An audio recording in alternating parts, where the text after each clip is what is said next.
Hello there, Andrew Gade. I'm back here changing up some conversations of sorts, or adding some new conversations, creating conversations, or just blabbing a bunch, just talking for no apparent reason here, other than the fact that it wouldn't be very cool if the radio was just a bunch of silence. So I think you have to keep having something. If it's not music, it has to be some sort of someone talking or maybe some noise. I don't know.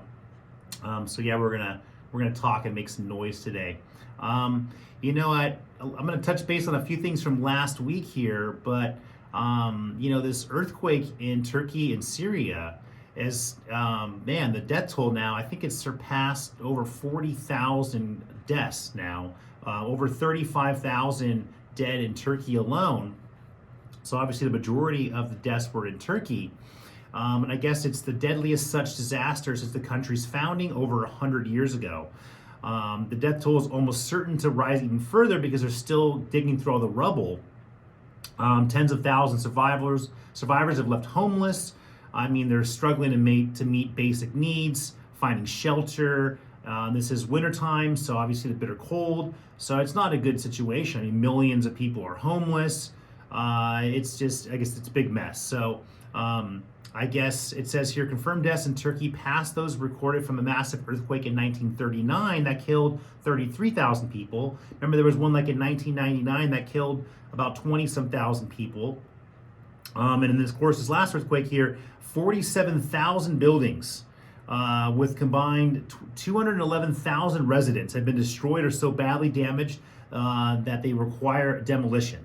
So 47,000 buildings. That's crazy to think about. That's like an entire city itself, or more than a whole city of just buildings collapse. And the Turkish justice minister here said that, I guess, and this is of course as of earlier in the week, 131 people were under investigation for their alleged responsibility in the construction of buildings that failed to withstand the quakes. While the quakes are powerful, many in Turkey blame faulty construction for multiplying the devastation. Turkey's construction codes meet current earthquake engineering standards, at least on paper, but they are rarely enforced. See, this was one of the questions I had when the earthquake first hit. I said, wait a second here, this amount of buildings collapsing, there's gotta be some sort of issue when it comes to building codes. So sure enough, very well there's an issue here with enforcing building codes. So, as much as we like to gripe here in the United States about building inspections and, cities and all these requirements by the state and federal government, in a situation like this of a natural disaster, an earthquake, all of a sudden, all those regulations will come in handy when we don't have tens of thousands of people dying and tens of thousands of buildings collapsing. It's 2023. This shouldn't be happening. These are things that we should have learned our lessons from hundreds of years ago. When I wanted to look, I was curious what the deadliest earthquakes were, because again, these numbers to me just sound astounding. Astonishing. I'm dumbfounded. I'm like, wait a second, these can't be wrong. These can't be right. There must be an extra zero that got thrown in here somehow. But I guess, and this of course is recorded history, the deadliest earthquake in history was in China in 1556.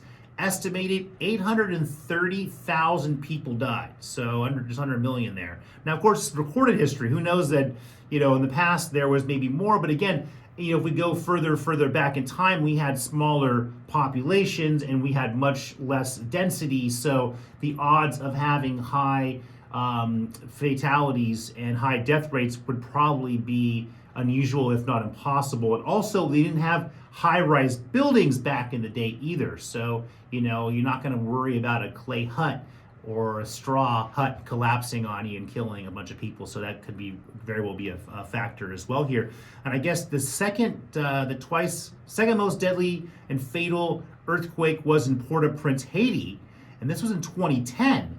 316,000 people died.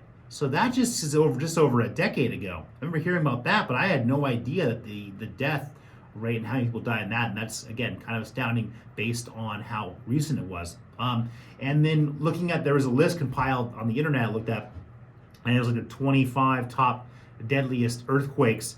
And in the past, maybe 1,000 years or so. And a couple of those on the list were also in Turkey. A few were in China, a few were in Turkey. So in that region, I guess, is very prone to these intense earthquakes and high casualty rates. But again, that reinforces what I was saying earlier. I mean, if you're already in a region that suffers from these severe and high magnitude earthquakes and catastrophic deaths that were related to and casualties, to me, that would make it even more important to make sure that your building codes and your buildings are up to standard. And I mean, I get how, in some countries and corruption stuff, I mean, to me, Turkey doesn't strike me as being, maybe the most corrupt country out there. Again, I haven't been to Turkey. I've heard it's a beautiful country. But yeah, that's very, very surprising, especially knowing that's earthquake prone. Because remember, if you're a contractor and you're building these buildings, there's a good chance that someone that might be living in that building or might move into that building eventually. Someone from your family, a friend, a relative, relative of friends. I mean, so to me, you're doing a disjustice to, to the people in your own, country. I don't know. To me, it's certain things that you could, I guess, lax the rules on a little bit. And other things you should probably be pretty particular. And one of them would be earthquake standards. So just throwing it out there. And then just to kind of put deaths in perspective, I want to start to show off with a lot of negativity here. But I saw this other statistic here. 8,500 Europe-bound migrants perished at sea while attempting to cross the Mediterranean over the past 4 years. So almost 10,000 people have died just trying to cross the Mediterranean. So that's quite a few people too. I mean, we've lost quite a few in Ukraine. I think tens of thousands of people have died in Ukraine in the Ukraine-Russia battle. So, I mean, I guess that's a way of limiting our population. We have less, the birth rate's down, less people being born. So maybe that's a way to fight this hyperinflation is, to have less demand. That's one way to fight the inflation situation is, control the demand side there because, because the supply is not going up. And then, of course, getting to our good old, what's dominating the news here is all of these UFOs. UFOs are in the news again here. Now, it started off, of course, with the weather balloon from China. And then all of a sudden here Saturday, I guess Joe Biden and Prime Minister Justin Trudeau of Canada, they made a decision together. It's interesting how they made a decision to shoot down an object over Canadian airspace. And I'm like, well, why did Biden have to weigh in on that one? I don't know. That's kind of interesting. And then there was a fourth aerial object, they called this one here, over Lake Huron this Sunday afternoon. And then let's see what it say here. The Defense Department described the object as unmanned and not a military threat to anything on the ground. And then just a few days ago, Romania and Moldova both reported strange objects in their skies. So, and then of course the United States, U.S. has kind of been a little bit hush on exactly what they were. So they're not saying they're Chinese weather balloons or spy balloons, but they're something else. And one was like a hexagonal shape or something. And then, so again, we're not really getting a lot of clear information on what these objects are. So that leads to a lot of speculation. So, again, I wouldn't blame people for starting to get a little concerned that this could possibly be an alien invasion. Even though I'd want to give aliens a lot more credit, okay? If aliens were actually invading the planet, they do a much better job. They wouldn't be coming down in little balloons and just floating around. They would be, we've seen enough movies to know that if aliens are going to invade planet Earth, they're gonna do so with a vengeance. It's gonna be like, okay, the Turkish earthquake, okay, hitting every city here. It's gonna be pretty bad. So I have a feeling that for some reason now maybe the news is reporting on these things because it's a hot topic, and maybe it's just kind of a normal thing to have balloons floating around in the atmosphere. It just now supposedly it's become an issue. And I guess even the one from China wasn't even supposed to come over the United States. It just kind of went adrift. And I guess here, what was it? In response to, criticizing China, I guess the Chinese foreign minister spokesman said here that in Beijing, that the United States ran the largest spy network in the world, and that it had conducted extensive global surveillance, including capturing electronic communications that had compromised the privacy of citizens across the world. I agree with that. The United States has sent 10 balloons illegally into Chinese airspace since last year, an accusation that prompted an immediate and furious denial from the White House. So here you go again. I don't really trust China, but you know what? I don't really trust the United States government either. So look at this, like this balloon thing isn't something new. So it seems that's what we're all doing now. We're just sending balloons into other people's airspace here. And then, of course, the Chinese, because they're all upset now that we keep blaming them for this, they keep saying it was a weather balloon, even though we're saying spy balloon. So Chinese are all mad at us. So just the Chinese foreign minister here just the other day mocked the United States for its concerns over the alleged Chinese spy balloon, while a toxic chemical leak from a train derailment in East Palestine, Ohio, threatens to become one of the most damaging environmental disasters in the country's history. This is actually pretty bad. I've seen a little bit of news coverage on it. I guess animals are dying. There's thousands of fish that are washing up dead in the Ohio River. And that also is threatening the drinking water of millions of people in multiple states. And they're sitting here, I guess the EPA is like, well, we're still doing some testing and, it's okay to stay home. So, when they see that China is labeling this one of our country's worst disasters, I'm surprised that United States is not, putting more emphasis on the level and extent of this train derailment and the chemicals that got spilled here in Ohio. And I feel really bad for those residents because, again, they're stuck in a situation where, they don't know if the air quality, the water quality is even safe. And then, of course, the repercussions from it, are those chemicals going to stay around?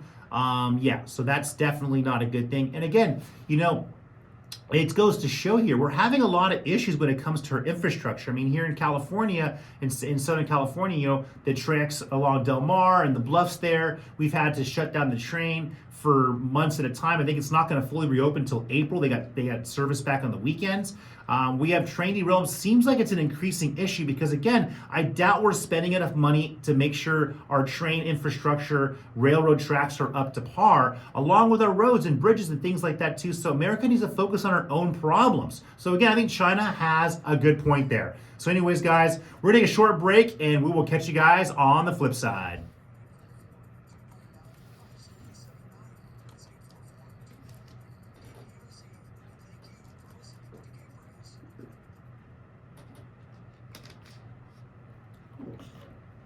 No worries.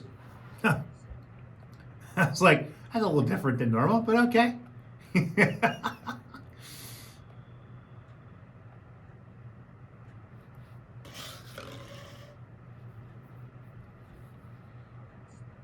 Cool.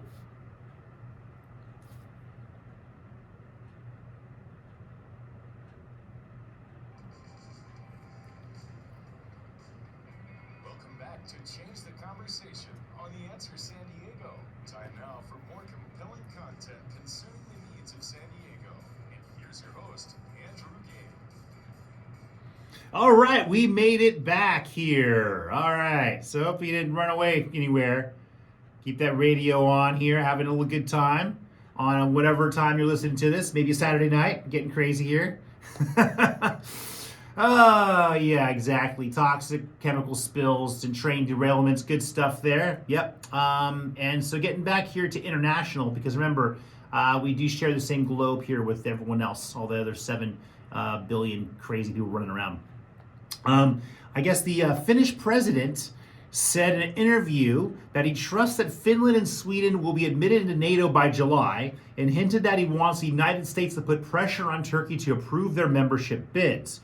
Okay, so here's the thing. I think it's a mistake for Finland and Sweden to join NATO. I think NATO should be dissolved. I guess it goes to show that with NATO, everyone's saying, oh, NATO is stronger than ever because it's fighting against Russia and snap again. This is not going to solve any problems. This is only going to create more problems. Russia can't lose this situation in Ukraine. If not, they might decide to do other things that make other countries more upset. And again, if it escalates, that is going to mean that the other countries in NATO surrounding Russia are going to be in danger. So I recommend that no one else joins NATO, that NATO stops adding, any resources to the battle and war in Ukraine, and the United States especially stop giving resources, money, and military assistance to Ukraine. because again, it's going to be a mistake. And I even read about Turkey. I guess originally they were going to get some F-35s from the United States, but then they ended up buying some missile defense or some missile system from Russia. And the United States is like, nope, we're not going to let you buy F-35 planes because we're worried that you're going to somehow be able to give some information to Russia because of the missile defense system and knowledge of the F-35s, yada, yada, yada. So it doesn't seem like Turkey and the United States are in very good standings currently anyway. So good luck with Turkey listening to the United States. Again, it's going to be a mistake for Finland and Sweden to join NATO. Just letting it out there here. And then also NATO was talking about here, they completed a large survey of its ammunition stockpiles and found that supplies have been considerably depleted by the war in Ukraine. It says here, quote unquote, if Europe were to fight Russia, some countries would run out of ammunition in days. Okay, so here's the irony of the situation here. Maybe Russia purposely and has purposely prolonged the war in Ukraine for this very reason, knowing that the longer Russia continues to battle Ukraine there, and the longer NATO continues to give all their supplies and ammunition, then if indeed this escalates outside of Ukraine, all these NATO countries are not going to have weapons to fight Russia. When Russia is going to have still plenty of weapons, also they're getting weapons, they're making more themselves, they're getting them from Iran. So, this could be part of the ploy. Just wear down your enemy. We think that we're wearing down Russia. Actually, Russia looks like it's wearing down NATO. So just throwing it out there, guys, that the information that we get on our news sources is biased. It wants us to think and view the things one way. I guarantee in Russia, they're probably putting out media information the exact opposite. Even with these balloons and the stuff in China. China's putting out all kinds of other stuff. It's a bunch of propaganda. The United States uses just as much propaganda as China uses and Russia uses. Yet we're so quick to point the finger at China and Russia like, oh, because America's good and they're bad. No, we're all bad. Okay? All these countries, they all use the same tactics. They're all corrupt and they all lie to their citizens. The United States is not an exception to the rule. Thank you very much. Okay, now talking about Russia, warships and Russia's Navy Northern Fleet have been deployed with tactical nuclear weapons. It's believed that it's the first time in 30 years the fleet has gone to sea with nuclear weapons on board. It says here, a central part of the nuclear capabilities is located on the North Fleet's submarines and surface vessels. In addition, Russia has, among other things, underwater capabilities, anti-satellite weapons, and cyber tools that can threaten Norway and NATO. So, this is a big issue here. Talking about this situation with Finland, Sweden wanting to enter NATO, talking about other countries, Russia has a lot of capability, and we should not underestimate their capability. Again, continuing this conflict in Ukraine, continue to support them, continuing to, in essence, fight against Russia and China is the biggest mistake that we're allowing our government to make right now in our generation. This is something that is only going to further lead to more escalation, more deaths, a lot more money being wasted, and it's going to do nothing to help people in the United States, and more importantly in Russia, China, and all that. But that's their problem. That's not our problem. Let's take care of our own country and stop getting into everyone else's business. Getting back to our country here, let's see here. House Republicans kicked off an investigation, I guess on Monday, into the origins of COVID by issuing a series of letters to current and former Biden administration officials for documents and testimony. The Republican chairman of the House Oversight Committee and the subcommittee on the coronavirus pandemic requested information from several people, including Dr. Anthony Fauci, surrounding the hypothesis that the coronavirus leaked accidentally from a Chinese lab. So again, there's more information now coming out about the origins of the virus. And again, all the people that were questioning it early on were called conspiracy theorists. You remember that? Yeah, it was a bunch of fake news. It was misinformation, conspiracy theorists, and all of a sudden now it's like, wait a second here. So now we're talking about it all. So again, there's information that's leading us to believe that there was a large crime that happened here. Because again, COVID was a big crime. It was one of the biggest crimes, biggest drug deals in the history of planet Earth. That's what I call it. And there's repercussions from it. There's not just the issues and repercussions of the business, all the small businesses mainly that got hurt, affected by it, all the people's lives. I mean, all the depression, anxiety, all the mental issues, those repercussions that, again, we're just starting to see those issues when it comes to children, when it comes to education. And then, of course, the winners of it, right? Who won? A lot of large corporations that were deemed to be essential. The government won huge. They got tons of money. They just flushed all this money in the government because they deemed themselves essential. And then, of course, the pharmaceutical companies, the drug companies, the drug dealers, okay? They won big when it came to this. And a lot of government officials made a lot of money, too, on their investments in these pharmaceutical companies that they knew would bank off of COVID. So, again, sounds like a drug deal to me. I don't know. Just throwing that out there as well. But here's another issue I have here. It says nearly 3 in 5 teenage girls, statistic I read here, felt persistent sadness in 2021, double the rate of boys. 1 in 3 girls seriously considered attempting suicide. Okay, 1 in 3. 3 in 5 persistent sadness. So 3 in 5 teenage girls are depressed, and 1 in 3 are considering suicide. This is not good. Remember, we need to hold people responsible for their actions when it comes to affecting young people's lives. This is not a joke. This is a big deal, and we know who did it. We know who did it. We know why they did it. We know when they did it. We have all the evidence we need. So now I should start seeing all this money from all the pharmaceutical companies being dumped into helping all these young people somehow fix the problem that they created. Good luck with that, guys. Because again, that's something that you have to do now because you created the problem and I expect you to solve it. Okay? The rates of sadness are the highest reported in a decade, reflecting a long brewing national trajectory only made worse by the isolation and stress of the pandemic. So I guess it was getting bad before the pandemic, and the pandemic made it worse. There you go. So there's your proof. And here's some more fun stuff. United Nations chief warned Tuesday that global sea levels have risen faster since 1900, and their relentless increase puts countries like Bangladesh, China, India, and the Netherlands at risk and accurately endangers nearly 900 million people, wow, in low-lying coastal areas. That's not even talking about all the islands, like the Pacific Islands and all the people that islanders. I mean, in the Philippines, there's like thousands of islands. So I guess they're talking about the countries that would be most affected based on their populations. But again, 900 million people. So that's over a tenth of the world population. Like what, 12% of the world population will be affected by this. He warned the Earth is more likely on a path that amounts to a death sentence for countries vulnerable to the rise, including many small island nations. Okay, so there's that small island nations bit there. But again, we're seeing the issues of sea level rise. And even just here in California, and again, this is something that is going to be a big issue when it comes to the future. We're talking about earthquakes and people dying, but again, if we're talking about 900 million people having to relocate in the next, less than 100 years, that's a big deal. How's that going to be done? I mean, we already have an issue with housing, let alone trying to rehouse, a million people. That's going to be, a billion people. That's going to be arguably impossible. So we have a lot of issues going on here in good old planet Earth, around the world, and in our own country that, again, countries need to be focusing on the problems they're facing now and in the future, not fighting with other countries and battling out, with these wars and mindless acts of violence. And getting a little closer to home here while we kind of hone in here toward the end of our show. But, I mentioned about Nathan Fletcher last week here. Of course, he decided that he announced his candidacy for the Senate in 2024.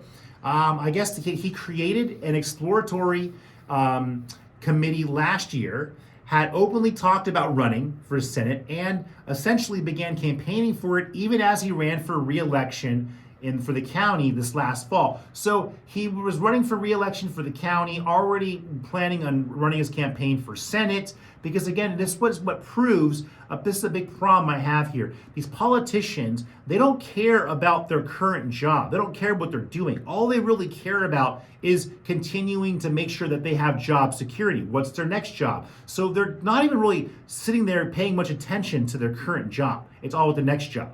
And I have a problem with that, and allowing candidates and government officials currently who are getting paid for their job to actively be campaigning for their next job when they're technically supposed to be focused on their current job. That should be illegal. So again, I don't make campaign laws and things like that, but that's something I would say should be looked into. The San Diego City Council, this is another issue, especially with my old college area I used to live in here, voted 5-4 to soften rules allowing taller apartment buildings and more backyard units when the property is near mass transit. And now they're saying it can be within 1 mile away instead of half a mile requirements. Council member Jennifer Campbell, who voted against the change, which I agree with her, said it would have a tremendous and terrible impact because studies show most people don't walk a full mile to transit, which is true. There's going to be a huge issue with no parking here. You know, she's even said we're going to have more people resort to their cars.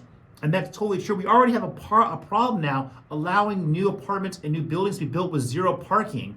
San Diego is running out of parking, and you know that's a big issue we have here. It's destroying the city. It's a reason why I don't even want to go downtown sometimes. There's nowhere to park. Okay, so anyways, that's a big issue. Lastly here, before we run out of time, guys, is Girl Scout cookies. Okay, make sure you go get your Girl Scout cookies. They're selling everywhere, you know, and they get you. It's like they're like crack. You see Girl Scout cookies selling cookies, like, oh my gosh, I gotta get it. And then the problem is, I get cookies and then I eat the whole box. So, anyways, guys, we're out of time today. We'll catch you guys next week. Love you guys out there, and catch you then. We'll see you. Bye.